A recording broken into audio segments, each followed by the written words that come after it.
तो एक ऐसे टाइम पर जब अमेरिकन डेलीगेशन इंडिया में मौजूद है और दोनों कंट्रीज के बीच ट्रेड डील को लेकर डिस्कशंस चल रहे हैं, ठीक उसी वक्त यूएस ने अनाउंस किया है कि वो इंडिया से अमेरिका एक्सपोर्ट किए जाने वाले प्रोडक्ट्स पर 12.5% टैरिफ लगाना चाहता है। और सिर्फ इंडिया ही नहीं बल्कि और भी 53 ऐसी कंट्रीज हैं जो इस प्रपोज्ड एक्शन के दायरे में आती हैं। अब ऑफिशियली अमेरिका इसके पीछे जो रीजन बता रहा है वो है फोर्स्ड लेबर। यूएस का कहना है कि इंडिया और ये जो अदर 53 कंट्रीज हैं, इन्होंने फोर्स्ड लेबर से बने प्रोडक्ट्स को अपनी सप्लाई चेन्स और मार्केट्स में आने से रोकने के लिए पर्याप्त कदम नहीं उठाए हैं। यानी अमेरिकन एडमिनिस्ट्रेशन का मानना है कि ग्लोबल ट्रेड नेटवर्क में आज भी ऐसे प्रोडक्ट सर्कुलेट हो रहे हैं जिनके प्रोडक्शन प्रोसेस में कहीं ना कहीं फोर्स्ड लेबर का यूज होता है और इन कंट्रीज ने इस इशू को एड्रेस करने के लिए सफिशिएंट एक्शन नहीं लिया है। लेकिन इससे पहले कि हम आगे बढ़ें, let me clear one thing, ये कोई फाइनल डिसीजन नहीं है। अभी के लिए ये सिर्फ एक प्रपोजल है। यानी आज की डेट में अमेरिका ने कोई नया टैरिफ ऑफिशियली इंपोज नहीं किया है। और अगर आप हेडलाइंस देखकर ये सोच रहे हैं कि ये पूरा इशू सिर्फ फोर्स्ड लेबर को लेकर है, तो देखिए ऐसा नहीं है। फोर्स्ड लेबर तो सिर्फ एक रीजन है जो ऑफिशियली दिया जा रहा है, मतलब लीगल जस्टिफिकेशन है। असल कहानी तो दरअसल कुछ और ही है, जो कि हम इस वीडियो में डिटेल में समझेंगे। अब सबसे पहले ये समझते हैं कि आखिर ये सब कुछ शुरू कैसे हुआ और अमेरिका ने अचानक ये इन्वेस्टिगेशन करने का फैसला क्यों लिया। देखिए, पिछले लगभग एक साल से हम देख रहे हैं कि अमेरिका लगातार टैरिफ्स को एक ट्रेड और फॉरेन पॉलिसी टूल के रूप में यूज कर रहा है। आपको याद होगा कि कुछ समय पहले ट्रंप ने कई कंट्रीज पर एडिशनल टैरिफ्स लगाए थे, लेकिन उन टैरिफ्स को अमेरिकन कोर्ट्स में चैलेंज किया गया। इवन एक फेडरल कोर्ट ने तो ये तक कहा था कि प्रेसिडेंट ने इमरजेंसी पावर्स का यूज करके अपने अधिकारों की सीमा से आगे बढ़कर टैरिफ्स इंपोज किए थे एंड देन उसमें से काफी बड़ा परसेंटेज हटा भी दिया गया था। आप इसे एक तरह से उन्हीं टैरिफ्स को दूसरे लीगल फ्रेमवर्क के थ्रू आगे बढ़ाने की कोशिश भी कह सकते हैं। और इसी वजह से इस बार अमेरिका एक अलग जस्टिफिकेशन और अलग लीगल मैकेनिज्म का सहारा ले रहा है। इसीलिए यूएस ने लगभग 60 कंट्रीज को लेकर एक डिटेल्ड इन्वेस्टिगेशन कंडक्ट की। इस इन्वेस्टिगेशन का ऑब्जेक्टिव ये देखना था कि अलग अलग कंट्रीज फोर्स्ड लेबर से बने प्रोडक्ट्स को अपनी सप्लाई चेन्स और डोमेस्टिक मार्केट्स में आने से रोकने के लिए किस तरह के लीगल मैकेनिज्म यूज कर रही हैं। और इन्वेस्टिगेशन के बाद यूएसटीआर यानी यूनाइटेड स्टेट्स ट्रेड रिप्रेजेंटेटिव का कहना है कि इन 60 कंट्रीज में से 54 कंट्रीज के पास ऐसा कोई स्पेसिफिक लॉ मौजूद ही नहीं है जो फोर्स्ड लेबर से बने प्रोडक्ट्स के इंपोर्ट्स को एक्सप्लिसिटली बैन करता हो। एंड जैसा कि मैं बता रहा था, इस लिस्ट में सिर्फ इंडिया ही नहीं है। यहाँ आप देख पाएंगे China, Japan, United kingdom, Australia और ब्राजील जैसे कंट्रीज भी इस लिस्ट में शामिल हैं। यानी अमेरिका के हिसाब से दुनिया की सबसे बड़ी इकोनॉमीज के पास भी ऐसा स्पेसिफिक इंपोर्ट बैन लॉ मौजूद नहीं है। दूसरी तरफ 6 कंट्रीज ऐसी हैं जिनके पास टेक्निकली ऐसा कानून तो है, लेकिन अमेरिका का कहना है कि उन कानूनों को इफेक्टिवली इंप्लीमेंट नहीं किया जा रहा है। और इस कैटेगरी में पाकिस्तान, कनाडा और यूरोपियन यूनियन जैसे नेम शामिल हैं। इसी बेसिस पर अमेरिका ने कंट्रीज को ब्रॉडली 2 ग्रुप्स में डिवाइड किया है। पहले ग्रुप में वो कंट्रीज रखी गई हैं जिनके पास अमेरिका के मुताबिक ऐसा कोई स्पेसिफिक लॉ है ही नहीं, और इस ग्रुप के लिए अमेरिका ने 12.5% टैरिफ प्रपोज किया है। जबकि दूसरे ग्रुप में वो कंट्रीज रखी गई हैं जिनके पास लॉ तो मौजूद है लेकिन इन्फोर्समेंट वीक है, और इसी कैटेगरी के लिए 10% टैरिफ प्रपोज किया गया है।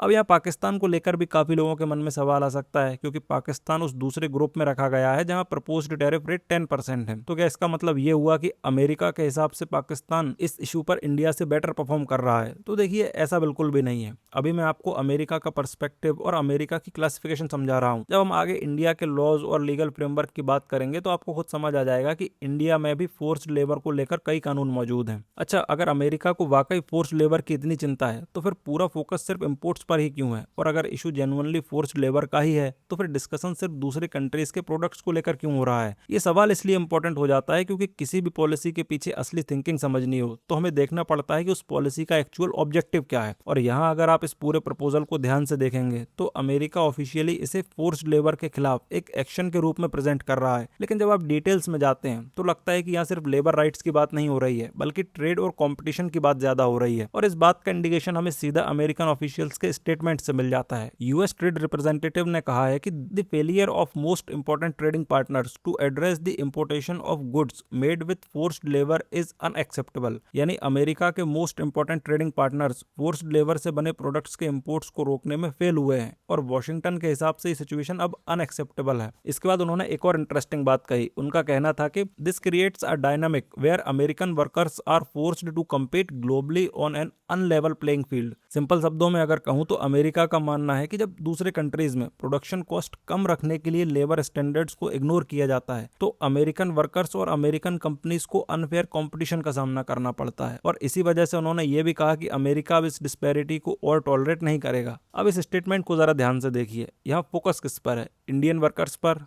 चाइनीज वर्कर्स पर या उन लेबरर्स पर जिनके राइट्स की बात की जा रही है। नहीं, स्टेटमेंट का सेंट्रल फोकस अमेरिकन वर्कर्स हैं। कंसर्न ये है कि अमेरिकन वर्कर्स को फॉरेन प्रोड्यूसर्स के साथ कम्पीट करना पड़ रहा है, और यही वो पॉइंट है जहां से इस पूरे इशू को समझना आसान हो जाता है। क्योंकि अगर प्राइमरी कंसर्न लेबर राइट्स होते तो कन्वर्जेशन का सेंटर लेबर कंडीशंस होती, लेकिन यहाँ कन्वर्जेशन का सेंटर कॉम्पिटिटिवनेस है। यानी कंसर्न ये है कि अमेरिकन इंडस्ट्रीज और अमेरिकन वर्कर्स को ग्लोबल कंपटीशन के सामने डिसएडवांटेज मिल रहा है। इसलिए कई एनालिस्ट इसे सिर्फ लेबर राइट्स के रूप में नहीं देख रहे हैं। उनका मानना है कि फोर्स्ड लेबर के इशू यहाँ लीगल और पॉलिटिकल जस्टिफिकेशन प्रोवाइड करता है, जबकि ब्रॉडर ऑब्जेक्टिव अमेरिकन इंडस्ट्रीज को फॉरेन कंपटीशन से एडिशनल प्रोटेक्शन देना है। अच्छा, तो सवाल यह है कि आखिर अमेरिका चाहता क्या है। देखिए, अमेरिका चाहता है कि कंट्रीज के पास ऐसा स्पेसिफिक लॉ हो जो फोर्स्ड लेबर के थ्रू बने प्रोडक्ट्स के इंपोर्ट्स को बैन करे। आई थिंक यहाँ एक चीज मैं आपको एक्सप्लेन करना भूल गया कि फोर्स्ड लेबर का एग्जैक्टली मीनिंग क्या है। सिंपल शब्दों में अगर कहूँ तो इसका मीनिंग है किसी व्यक्ति से उसकी मर्जी के खिलाफ काम करवाना, यानी किसी को धमकी देकर, कर्ज के बोझ के थ्रू, डॉक्यूमेंट्स जब्त करके या किसी और तरह के प्रेशर का इस्तेमाल करके काम करने पर मजबूर करना। और इंटरनेशनल लेबर स्टैंडर्ड्स के हिसाब से ये लेबर एक्सप्लॉयटेशन की सबसे सीरियस कैटेगरीज में से एक माना जाता है।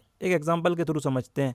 अब मान लीजिए वियतनाम या बांग्लादेश को ले लीजिए। बांग्लादेश में कोई कंपनी फोर्स्ड लेबर का यूज करके प्रोडक्ट बनाती है। अब वो प्रोडक्ट पहले इंडिया इंपोर्ट कर लेता है और उसके बाद वही प्रोडक्ट या उससे बना फाइनल प्रोडक्ट इंडिया से एक्सपोर्ट होकर अमेरिका पहुंचता है। अमेरिका का कहना है कि ऐसे केसेस में उस प्रोडक्ट को आइडेंटिफाई करना और उसे सप्लाई चेन में आगे बढ़ने से रोकना इंडिया की रिस्पॉन्सिबिलिटी होनी चाहिए। और ध्यान दीजिए, यहाँ बात सिर्फ इंडिया के अंदर होने वाले फोर्स्ड लेबर की नहीं हो रही है, बात पूरी सप्लाई चेन की हो रही है। यानी अगर सप्लाई चेन के किसी भी स्टेज पर फोर्स्ड लेबर का यूज हुआ है और वो प्रोडक्ट इवेंचुअली इंडिया के थ्रू अमेरिका पहुंच रहा है, तो अमेरिका चाहता है कि इंडिया उसे आइडेंटिफाई करे और रोके। क्या इंडिया के पास फोर्स्ड लेबर के खिलाफ कानून नहीं है? ऑफ कोर्स है। इंडिया में bonded labour system abolition act है, चाइल्ड लेबर से रिलेटेड लॉज हैं, फैक्ट्रीज एक्ट हैं। इसके अलावा लेबर राइट से जुड़े कई इंटरनेशनल कन्वेंशन को भी इंडिया ने साइन कर रखा है। तो फिर प्रॉब्लम क्या है? प्रॉब्लम यहाँ अमेरिका की इंटरप्रिटेशन की है। अमेरिका ये नहीं कह रहा है कि इंडिया के पास फोर्स्ड लेबर के खिलाफ कानून नहीं है। अमेरिका ये कह रहा है कि इंडिया के पास ऐसा स्पेसिफिक लॉ नहीं है जो दूसरी कंट्रीज में फोर्स्ड लेबर के थ्रू बने प्रोडक्ट्स के इंपोर्ट्स को बैन करता हो। और ये दोनों चीजें सेम नहीं है।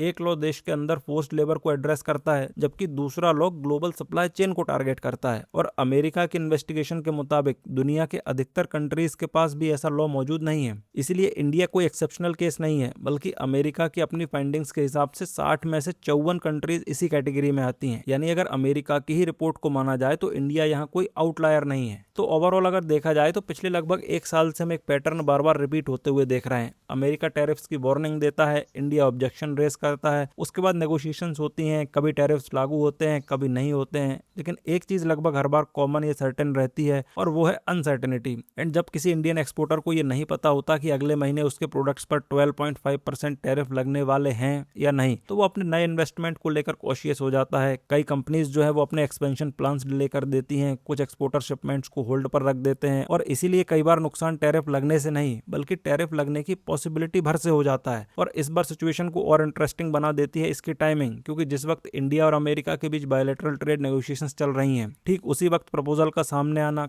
ये चीज काफी सारे सवाल खड़े करती है। अब हो सकता है अमेरिका इसे फोर्स्ड लेबर के इशू के रूप में ही देखता हो, लेकिन टाइमिंग को देखते हुए कई एनालिस्ट का मानना है कि यहाँ नेगोशिएटिंग लीवरेज का एंगल भी उतना ही इंपॉर्टेंट है, क्योंकि ट्रेड नेगोशिएशंस में प्रेशर पॉइंट्स क्रिएट करना कोई नई बात नहीं है। इसीलिए आने वाले कुछ हफ्ते काफी इंपॉर्टेंट होने वाले हैं, क्योंकि इसी दौरान हमें पता चलेगा कि ये जो प्रपोजल है ये वाकई फोर्स्ड लेबर के कंसर्न्स को एड्रेस करने के लिए था या फिर ब्रॉडर ट्रेड नेगोशिएशंस में प्रेशर बिल्ड करने का एक टूल था। और जैसा कि मैंने कहा, ये पहली बार नहीं है जब अमेरिका और इंडिया के बीच टैरिफ्स को लेकर तनाव देखने को मिला हो, और शायद ये आखिरी बार भी नहीं होगा। खैर, आपका इस पूरे इशू को लेकर क्या मानना है? क्या अमेरिका जेन्युइनली फोर्स्ड लेबर को एड्रेस करना चाहता है, या फिर ये ब्रॉडर ट्रेड नेगोशिएशंस का एक प्रेशर टैक्टिक है? कमेंट सेक्शन में अपना ओपिनियन जरूर शेयर कीजिएगा। मैं मिलूंगा आपसे अगली वीडियो में। For the time being this was all from my side. Thank you for watching. This is Harsh Gurjar signing off.